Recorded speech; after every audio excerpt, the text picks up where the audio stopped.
Hello friends. Last class में हम लोग ट्रायल बैलेंस की क्वेश्चंस कंप्लीट किए थे और उसी के साथ हम लोग का चैप्टर भी कंप्लीट हो गया था। आज मैं आपको एक थ्योरी चैप्टर करवाने जा रही हूँ जिसका नाम है अकाउंटिंग स्टैंडर्ड्स। अकाउंटिंग स्टैंडर्ड्स आपको नाम से ही समझ में आ रहा होगा कि एक स्टैंडर्ड फॉलो हम लोग को करना पड़ता है जब भी हम लोग अकाउंट्स बनाते हैं। ठीक है, अकाउंटिंग एक मेथड है। एक अकाउंट्स बहुत छोटा सा टर्म है in comparison to accounting. Accounting में आपका सारा कुछ आता है, कैसे आपको उसमें फॉर्मेट बनाना है, कैसा प्रोसीजर होना चाहिए है, कैसा हम लोग उसका एंट्री करेंगे, पोस्ट कब करना है, देन उसको सबमिट कैसे करना है, फाइनल अकाउंट कैसे बनाना है। सारी चीज़ को लेकर जब हम लोग उसका काम करते हैं तब हम लोग उसको अकाउंटिंग बोलते हैं। एंड उसके लिए कुछ इंस्टीट्यूट ने, कुछ बड़े बड़े प्रोफेशनल्स जो अकाउंटिंग के होते हैं, वो हम लोग के लिए कुछ स्टैंडर्ड्स बनाए हैं जिनके अधीन होकर, जिनमें होकर हम लोग को वो अकाउंट फॉलो करना पड़ता है एंड उसका प्रिपरेशन करना पड़ता है। ये था ओवरव्यू। आइए अब हम लोग इसको स्टार्ट करते हैं कि आखिर ये होता क्या है।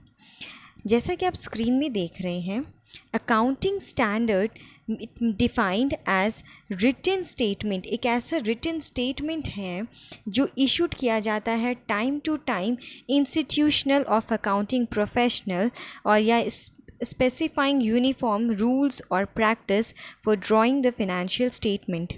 ये जो इंस्टीट्यूशनल्स ऑफ अकाउंटिंग प्रोफेशनल्स होते हैं, बेसिकली ये ISAI होते हैं। ये इस CA का चार्टर्ड अकाउंटेंट होते हैं जो बताते हैं कि हम लोग को क्या क्या स्टैंडर्ड्स फॉलो करना पड़ता है।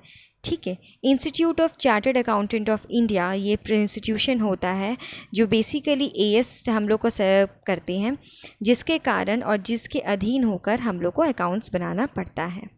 ठीक है, वो एक फॉलोइंग रूल्स, प्रैक्टिसेस, नॉर्म्स हम लोग को प्रोवाइड करते हैं। ओके, ये था अकाउंटिंग स्टैंडर्ड क्या होता है। The next is nature of accounting standard. Accounting standard का कैसा नेचर है, क्या करता है आखिर वो।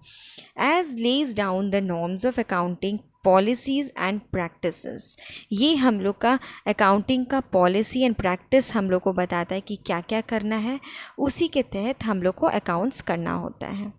ठीक है, क्लियर है। The second one is as prescribe a preferred accounting treatment from the available set of method. ये हम लोग को एक प्रोसेस, एक मेथड बताते हैं कि आपको इसी मेथड को फॉलो करके अकाउंट्स बनाना है। इससे क्या होता है कि इससे आपको ये बेनिफिट मिलता है कि आप जो बनाए हैं और जो दूसरी कंपनी या दूसरी फर्म बनाई है उसमें आप लोग का मिसमैच नहीं होता। वो एक पर्टिकुलर फॉर्मेट तैयार होता है। जिसको इस चीज़ के बारे में नॉलेज नहीं भी है वो भी इस फॉर्मेट को अच्छे से समझ सकता है। Clear. The third one is it limits the area within which accounting has to function.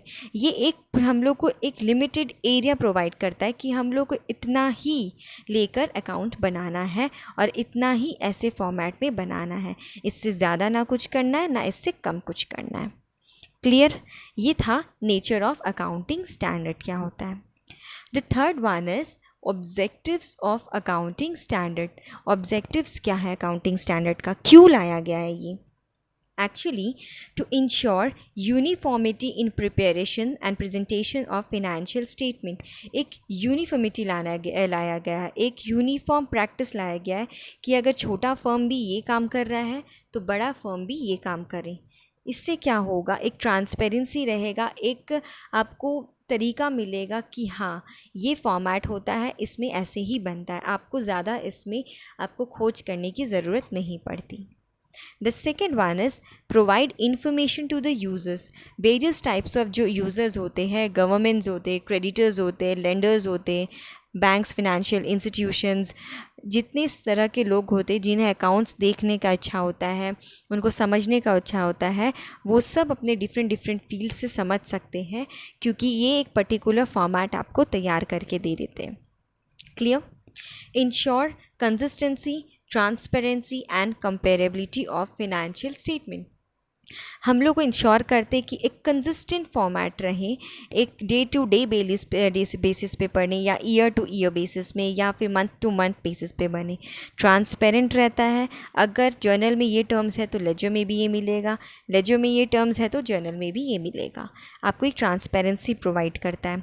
Comparability, आप एक साल का दूसरे साल से, एक फर्म का दूसरे फर्म से आप कंपैरिजन करने में ईजी रहता है, ये हम लोग को एएस प्रोवाइड करता है। The fourth one is improve reliability and credibility of financial statement. ये इतना ट्रांसपेरेंट होता है कि हम लोग ये बहुत ही ईजी रिलायबल बन जाता है।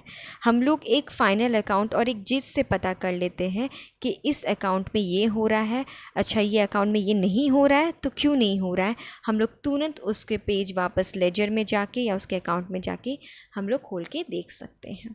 क्लियर? आपको समझ में आया ये ऑब्जेक्टिव्स क्या है? The last one is limitation of AS. Limitation क्या है, क्या क्या इसमें अभी भी बुराई है जो उसको ठीक करने की ज़रूरत है। The first one is restrictive initiative.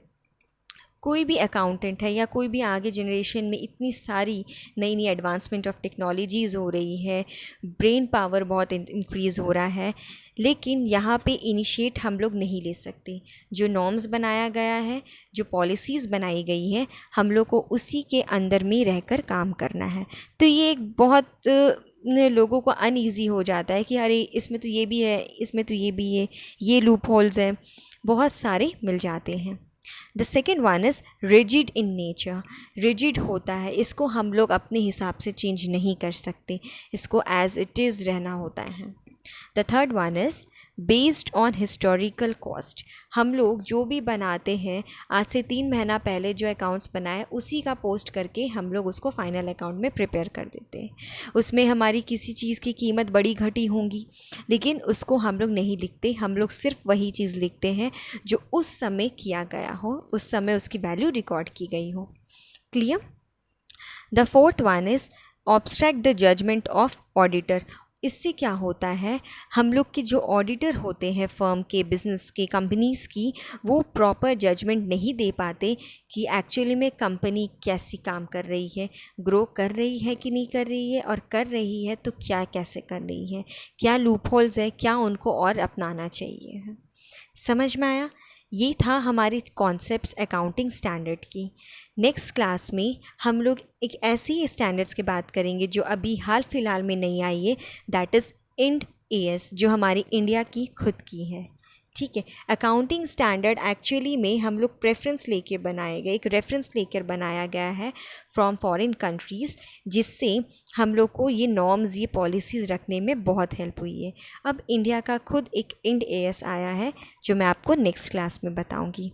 तब तक के लिए प्लीज़ प्लीज़ प्लीज़ आप इसको ज़रूर पढ़िए, एंड फिर भी आपको लगता है कि कुछ कॉन्सेप्ट आपको समझ में नहीं आया है तो आप ज़रूर मेरे कमेंट बॉक्स में कमेंट कीजिए ताकि मैं नेक्स्ट वीडियो में आपको बता सकूं। एंड प्लीज़ मेरे चैनल को लाइक, सब्सक्राइब एंड शेयर करना ना भूलें। Thank you.